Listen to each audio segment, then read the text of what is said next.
يلا بينا بقى نتكلم في اللي حصل عشان الكلام هيطول والكلام هيحلو، واللي هنقعد فيه ده دلوقتي هنقعد ايه؟ هنقعد فيه حبة حلوين، يعني احنا مطولين شوية في ايه؟ في اللعب بالأعصاب. كريم شالوم عند المعبر الحدودي ما بين الجانب الإسرائيلي والجيش المصري والدولة المصرية، تمام؟ في دبابة إسرائيلية قصفت ضربت، تمام؟ جزء من موقع مصري، يعني ضرب دانا على جزء من موقع مصري. طبعا ما فيش حد مات ولا اي حاجه، الاصابات الخفيفه اللي حصلت، بس ما فيش حد مات ولا اي حاجه. وقال لك اصل دي بالخطأ، انت واخد بالك؟ قال لك بالخطأ، بس قبل ما يقولوا بالخطأ هو ده بيختبروا بيه رد فعل الجيش المصري. ركز بس في الكلام عشان الكلام مهم، واللي انا طالع اقوله لك ده انا طالع اوجه رسالة مهمة، تمام؟ والجيش الاسرائيلي عارف الكلام رايح من مين ورايح على فين. فضربوا الدانا وقال لك ايه؟ اصل قبل ما يقول فضرب الدانا عشان يشوف رد فعل الجيش المصري، فوجئوا بالطيران المصري جوه الاراضي الاسرائيليه. يعني هم فوجئوا على طول برد فعل الجيش المصري اللي هو موجود في حالة تأهب بنسبة 1000% في دقايق الجيش المصري الطيران المصري كان موجود في الحادثة، بينشط المنطقة كلها ودخل الحدود الإسرائيلية، تمام؟ شوفوا بقى انتوا رايحين فين، ويلا بينا باشا. الفلسطينيين بيضرب طوبة، الفلسطينيين لما بيضرب طوبة اسرائيل بتطلع له طيارة F-16. انت ضارب دانا هتلاقي الطيران المصري جوه في قلب ارضك، وهو ده اللي حصل دلوقتي. قاموا على طول اول ما شافوا الجيش المصري جوه وموجود عندهم في دقايق، اصل هم على طول بيفوجئوا ان ايه ده الطيران ده بيدخل ازاي من الرادار من غير ما يجيبه، ايه ده السفن الحربيه اللي موجوده في البحر ازاي الضفادع البشريه المصريه محوطانه من غير ما ناخد بالنا، ده احنا معانا عده واجهزه مهمه، انت واخد بالك؟ فهو فوجئ ان السلاح المصري كله عنده، يعني انا بزرار هنفيك من على الارض. على طول الجيش الاسرائيلي بعت للمخابرات المصريه، اسمع بس، على طول الجيش الاسرائيلي بعت على طول للمخابرات العامه المصريه اعتذار، ده تصرف فردي ومش قصدنا وغير مقصود، اعتذار رسمي على طول من الجيش الاسرائيلي. ما هو فوجئ، ما هو مش فاهم هو بيتعامل مع مين. ما هو انا زي ما بقول لك في الفيديوهات اللي فاتت، هم الاسرائيليين مشكلتهم ان هم بيستقلوا، على طول الطيران المصري جوه باشا عندك، خلاص انتهى الموضوع.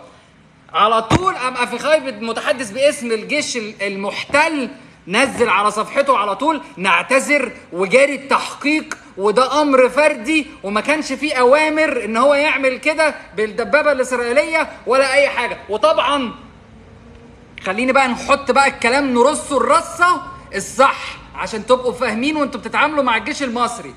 هرص لك الرصه الصح، وعلى طول خلي بالك، على طول يا جماعه. واحنا دخلنا امبارح 20 كونتينر بمساعدات، والنهارده دخلنا 20 على طول. بكره مصريين دخلوا على طول 40 شاحنه، دخلوا 40 شاحنه. احنا اسفين، احنا ما هو ما فكره اللي انت بتضرب بدانا عشان تختبر رد فعل الجيش المصري، فتلاقي في دقائق لا تتعدى، استنى احسبها لك بالظبط، اجيب لك الرقم بالظبط، استنى وانت معايا هجيب لك الرقم بالظبط، تمام؟ لا تتعدى 650 ثانية تلاقي سلاح الطيران المصري جوه ارضك وانت مش قاطع. فانت تعرف اللي انا ممكن انسفك من على الخريطة، وده اللي احنا كنا بنقوله، اللي احنا ممكن نشيلك من على الخريطة وانت هتبقى نايم في العسل زي ما اتغفلت كده في يوم 6 واتكيفت، تمام؟ ممكن نكيفك تاني. وادي المثال، انت عايز تشوف رد فعل الجيش المصري واحد، وعايز تخلي المصريين يخافوا، وطبعا الاسلحه الاعلاميه المعاديه اللي انتم مشغلينها كموساد ومخابرات بريطانيه ومخابرات اجنبيه لدول كتير هتاخد المقطع وتقول لك الجيش الاسرائيلي بيضرب الجيش المصري. ليه؟ عشان عايزين يضربوا الروح المعنويه للشعب المصري، لان اي جيش عسكريا ما يقدرش يواجه دوله وروح المعنويه في الشعب مرتفعه، وده اللي حاصل. والناس كلها نزلت الشوارع عشان تدافع عن سينا، ويقولوا احنا لا سينا خط احمر، تمام؟ فهم عارفين ان الروح المعنويه للشعب المصري مرتفعه، فلازم يضربها لك باي شكل من الاشكال. ففوجئ ان سلاح الطيران المصري جوه، وقدم اعتذار على طول للمخابرات العامه المصريه رسميا. المتحدث باسم الجيش الاسرائيلي طلع وقال احنا اسفين، احنا مش قصدنا ولا حد قصده وجاري التحقيق. ماشي، ما محمد صلاح اللي دخل الحدود عندكم وفشخكم ما كانش قصده، وده حادث فردي. ما عندناش مشكله في الاحداث الفرديه يا جماعه، والايام اللي جايه انتوا عملتوا حادث فردي وبتعتذروا كويس، واحنا كمان عندنا ناس بتعمل احداث فرديه. يعني خلاص كل بني ادم بيخطئ. وكان عندنا امين شرطه للاسف الشديد كان بينظف السلاح بتاعه، قام مطرطش 2 اسرائيليين. للاسف خطأ فردي. فاحنا يا جماعه مقتنعين ان في اخطاء فرديه، ماشي، بس تعمل بقى ايه؟ الدكر بيطلع يعتذر على الخطأ اللي هو متعمد. تمام؟ محمد صلاح دخل الحدود عندكم وفشخ، واحنا ما اعتذرناش عشان دي حاجه فرديه بتاعته، مالناش دعوه. وامين الشرطه احنا برضو ما اعتذرناش، يعني مش حاجه. بس انت بقى تعمل دكر وتخلي واحد يقصف بدبابه، ولما تلاقي الطيران المصري جوه ارضك تقلب مره. والله العظيم المره ارجل منك، وتطلع تعيط وتعتذر بسرعه لما لقيت اللي انت ممكن تتنسف في ثواني. اقل من 700 ثانيه الطيران المصري جوه عندك، واحنا اسفين يا جماعه. ايوه يا باشا، اظبط الكلام عشان انت تبقى عارف انت بتتعامل مع مين. هو مش الريس قالها لك بصراحه وقال لك في مؤتمر احنا عندنا كل حاجه بس مخبيينها؟ انت نفسك تجرب وتتكيف زي ما اتكيفت في يوم 6؟ يعني انت نفسك تاني بجانب الحته المعنويه اللي انت عايز تضرب الشعب، الروح المعنويه بتاعت الشعب المصري، وتطلعوا اشاعات عليها وتركبوا على الموضوع، والمخابرات البريطانيه تسلط بقى الناس اللي شغاله في الاجهزه الاعلاميه الناطقه باللغه العربيه، وهيشتغلوا عليها وهينصبوا الصوان ويصرخوا. بغض النظر عن ده سيبك منه.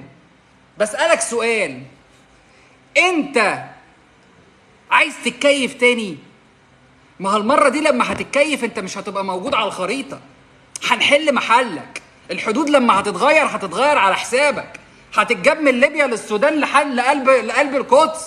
هنرجع للحدود القديمة ونعمل خط. هتلاقي كامل الوزير بيعمل خط سكة حديد لجوه. اسمع مني، خلي بالك انت بتتعامل مع منايفة. اسمع مني. فبيحاولوا يعملوا ضغط واستفزاز، ويحاولوا يسخنوا الشارع المصري، واخد بالك؟ وفوجئوا ان الرد جه فجأة من سلاح الجو المصري على طول. فقال لك يا باشا لا، احنا معلش، احنا اسفين، احنا مش قصدنا. طب بكره انتم مدخلين 20 شاحنه، لا طب خليهم 30، طب بص خليهم 40، احنا اسفين، احنا مش قصدنا. طب يا ابني انت مش قد العركه، بتسحب سلاحك ليه؟ ما يا ابني انت مش قد المصريين، بتلعب معاهم ليه؟ واخد بالك؟ فيا مصريين، كل واحد بيغلط وبيرجع يعتذر، مفيش مشكله. ما احنا كمان يا نتنياهو عندنا ناس كتير بتغلط. وخلي بالك بسبب الاحداث اللي بتحصل دلوقتي والتوتر اللي موجود على الحدود، فالجنود عندنا برضو بيغلطوا. فانا عايز استند لروح التسامح والاعتذار اللي انت عملتها واحنا متقبلينها. تمام؟ اللي انت برضو يبقى صدرك واسع وتستحمل جميع الاعتذارات اللي جايالك وجميع الاخطاء اللي ممكن الناس ترتكبها بسبب الضغط اللي بيتعرضوا له خلال الايام دي.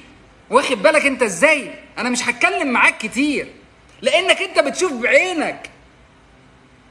المره دي سلاح الجو المصري دخل في قلب حدودك وانت نايم على ودنك. معرفش المره الجايه هيعملوا ايه. وانا مقتنع ان واحد بدبابه ممكن يغلط يا جماعه، ممكن يغلط عادي. ومقتنع ان واحد بطياره F-16 مصريه برضه ممكن يغلط. الله، مثل دي دانا اتضربت يعني الراجل قام وبالغلط يا عيني سحب البتاع وطلعت من التانك وضربت. انا فاهم، وفاهم برضو ان الطيار المصري بيبقى ماشي كده بالطياره فممكن يدوس على الزرار من غير قصده يا جماعه. انا فاهم، فدي اخطاء ولازم احنا كمصريين والناس الاسرائيليين نستحمل بعض، مفيش مشكله. ترجم بقى الكلام عشان احنا قاعدين في الحوار ده حبه حلوين.